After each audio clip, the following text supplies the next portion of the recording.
Welcome to all पाथ फाइंडर्स। आज के हम अपने इस सेशन में फार्मेसी काउंसिल ऑफ इंडिया से संबंधित बहुत बड़ी अपडेट को कवर करने वाले हैं, जो कि एग्जिट एग्जामिनेशन 2022 से संबंधित है। इसलिए अब तक का सबसे बड़ा बदलाव है जो कि पीसीआई के द्वारा किया गया है एग्जिट एग्ज़ाम से संबंध में।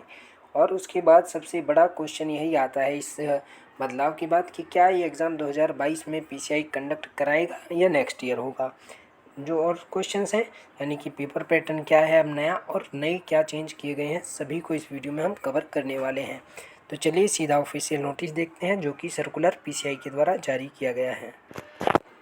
आप यहां देख सकते हैं ये circular pharmacy council of India के द्वारा 14 सितंबर 2022 को जारी किया गया है।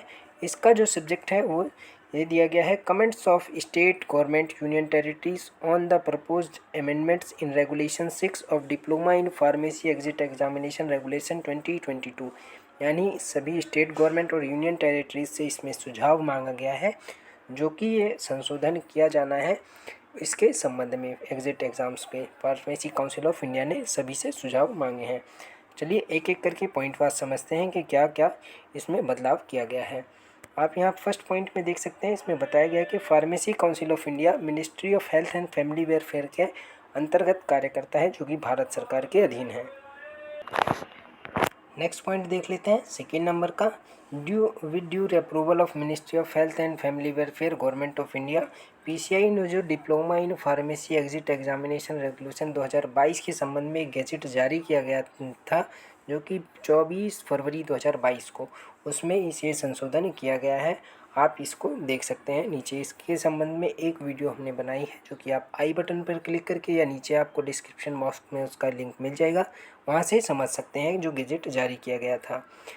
जो सबसे मेन इम्पोर्टेंट है, थर्ड पॉइंट है आपके लिए, 31st executive committee of PCI in its meeting held 8 August 2022। यानी ये जो डिसाइड किया गया है कि जो अमेंडमेंट्स होने हैं वो 8 अगस्त 2022 को की गई मीटिंग में इसको डिसाइड किया गया था।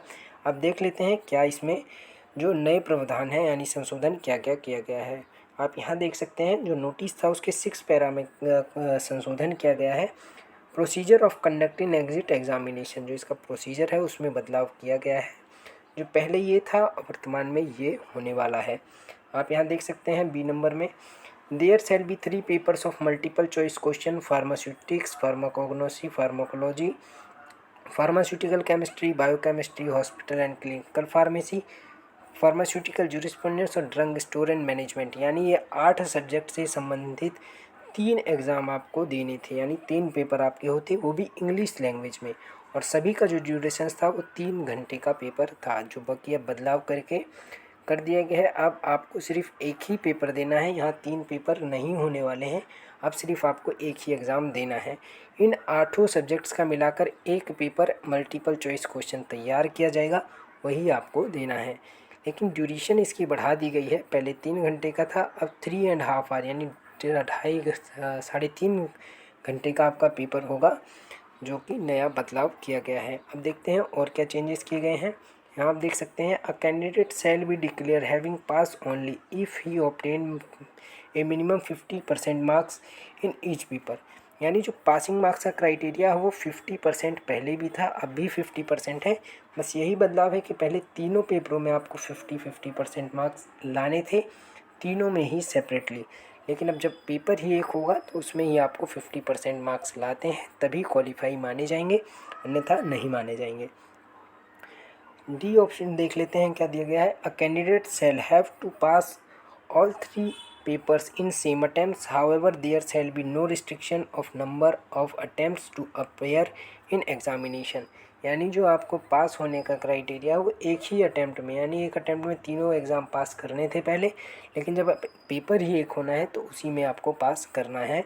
और लेकिन सबसे महत्वपूर्ण है जो कि बदलाव नहीं किया गया है कि इसमें कोई रिस्ट्रिक्शन नहीं है, आप 1 बार 2 बार 10 बार कितनी भी बार इस पेपर को दे सकते हैं जब तक आप पास नहीं होते हैं। तो नीचे देख लेते हैं जो कि जस्टिफिकेशन दिया गया है पीसीआई के द्वारा अमेंडमेंट से संबंधित।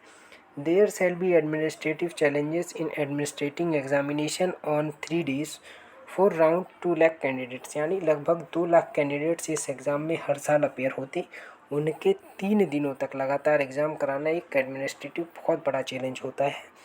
और ये बच्चों के लिए भी काफ़ी अच्छा है जो इसमें बदलाव करके एक पेपर कर दिया गया है। इसमें नीचे देख लेते हैं, it will also increase financial burden on students. यानी अगर आप खुद ही देख सकते हैं, आपको अगर 3 एग्ज़ाम देने हैं और तीनों अलग अलग दिन में, यानी आपको 3 दिन एग्ज़ाम देना है 3 दिन का, तो आपको वहाँ रहने की व्यवस्था, खाने पीने, सारी व्यवस्थाओं को आपको करते हैं, तो आपके ऊपर उसका फाइनेंशियल बर्डन जाहिर सी बात है पड़ेगा इन कंपैरिजन टू 1 डेज। एक दिन में आपका अगर एग्ज़ाम ख़त्म हो जाता है तो ज़्यादा आपको खर्च नहीं करना होगा। ये बहुत बड़ा चेंज है जो कि पीसीआई ने बच्चों के हक़ में किया है। ये काफ़ी अच्छा बदलाव है जो कि स्टूडेंट्स के लिए है कि एक ही एग्ज़ाम होगा। अब ये देख लेते हैं कि क्या ये एग्ज़ाम 2022 में हो पाएगा या नहीं, इसको भी यहीं हम क्लियर कर लेते हैं।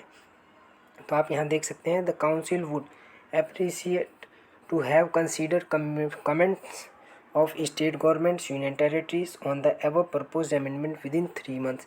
यानी कि जो गवर्नमेंट पीसीआई है वो जो भी सुझाव स्टेट गवर्नमेंट या यूनियन टेरिटरीज़ को देने हैं, वो जब से नोटिस जारी किया है 14 सितंबर से लेकर 3 महीने तक, नेक्स्ट 3 महीने यानी 14 दिसंबर तक, इसमें संबंध में सुझाव ही लिए जाएंगे।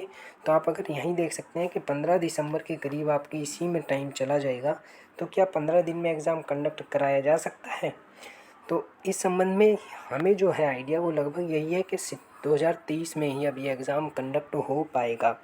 इसके लिए हम ऑथेंटिक इन्फॉर्मेशन जब भी ऑफिशियली नोटिस या सर्कुलर जारी किया जाएगा उसको जो आपको देंगे, उसके लिए आप ऑफिशियल साइट पर बने रहें। ये हमने अपनी तरफ से एक आइडिया बताया है कि लगभग 2023 में ही अब ये एग्ज़ाम हो पाएगा। तो अगर आपको ये वीडियो पसंद आती है तो वीडियो लाइक कीजिए, चैनल को सब्सक्राइब कीजिए। ऐसे ही नई अपडेट्स के साथ आपको नेक्स्ट वीडियो में मिलते हैं, तब तक के लिए धन्यवाद।